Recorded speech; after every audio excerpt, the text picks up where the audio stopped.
Rotary golden Jubilee club ఆధ్వర్యంలో నిర్వహించబడుతున్న rotary వృద్ధాశ్రమానికి క్లబ్ కార్యదర్శి ట్రస్ట్ హాస్పిటల్ ప్రముఖ వైద్యులు డాక్టర్ ప్రవీణ్ సానా 50,000 రూపాయల విరాళాన్ని వృద్ధాశ్రమ కమిటీ చైర్మన్ డాక్టర్ సతీష్ కు అందజేశారు. వృద్ధాశ్రమంలో చేపడుతున్న అభివృద్ధి కార్యక్రమాలతో పాటు వృద్ధులకు అవసరమైన పలు కార్యక్రమాలు విజయవంతంగా జరుగుతున్నాయని డాక్టర్ ప్రవీణ్ ప్రశంసించారు.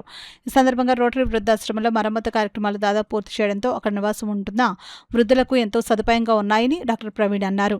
వృద్ధాశ్రమ ఏర్పాటు ద్వారా వయసు మీరిన మహిళలకు రక్షణగా కుటుంబ వాతావరణం కల్పిస్తున్న సంస్థగా ప్రత్యేకంగా కొనియాడారు. వృద్ధాశ్రమ కమిటీ చైర్మన్ డాక్టర్ సతీష్ వైద్యులు అవడం వల్ల ఇన్మేట్స్ పట్ల ప్రత్యేక శ్రద్ధ తీసుకుంటున్నారని డాక్టర్ ప్రవీణ్ అన్నారు. Rotary club Kakinada golden Jubilee కులం ఆధ్వర్యంలో ఈ వేస్ట్ మేనేజ్మెంట్ ప్రాజెక్టు నిర్వహించదలిచామని క్లబ్ కార్యదర్శి డాక్టర్ ప్రవీణ్ సానా చెప్పారు. రానున్న పాలకవర్గం సభ్యుల సహకారంతో నిర్వహించాలన్న ఆలోచనతో ఈ ప్రత్యేక సమావేశాన్ని నిర్వహించామని అన్నారు. కార్యక్రమంలో రోటరీ బ్లడ్ బ్యాంక్ కమిటీ కార్యదర్శి నల్లమిల్లి మాచారెడ్డి, తాళ్ళూరి శ్రీనివాసరాజు, భూ ఉపేంద్ర, లంకా సాయిబాబు, క్లబ్ కార్యదర్శి elect Vaddadi Aditya, Badireddy Venkanna, club sarpanch Soni Bujji, doctor పరశురామ్తో పాటు పలువురు పాల్గొన్నారు. ఎన్వైరన్మెంటల్ పొల్యూషన్కి చాలా ఇంపార్టెంట్ ఫ్యాక్టర్ అన్న ఉద్దేశంతో ఈ ప్రాజెక్ట్ని మా Rotary club Kakinada golden jubilee take up చేయబోతుందండి.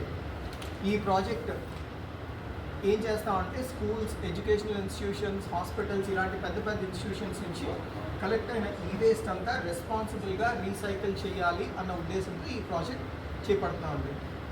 మీ అందరి సహాయంతో ఈ ప్రాజెక్ట్ని సక్సెస్ఫుల్గా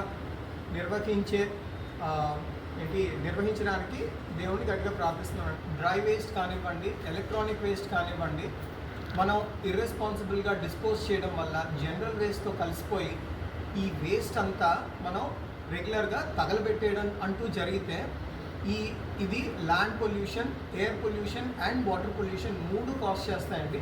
సో అందుకని ఏ రకమైన వేస్ట్ని ఏ రకంగా సెగ్రిగేట్ చేసి దాన్ని మనం సక్సెస్ఫుల్గా రెస్పాన్సిబుల్గా డిస్పోజ్ చేయగలిగితే మనం ఎన్వైరన్మెంట్ని పొల్యూట్ చేయకుండా మనందరం మన హెల్త్ని కాపాడుకున్నట్టు అవుతుంది. ఆ ఉద్దేశంతో ఈ ప్రాజెక్ట్ టేకప్ చేస్తుంది.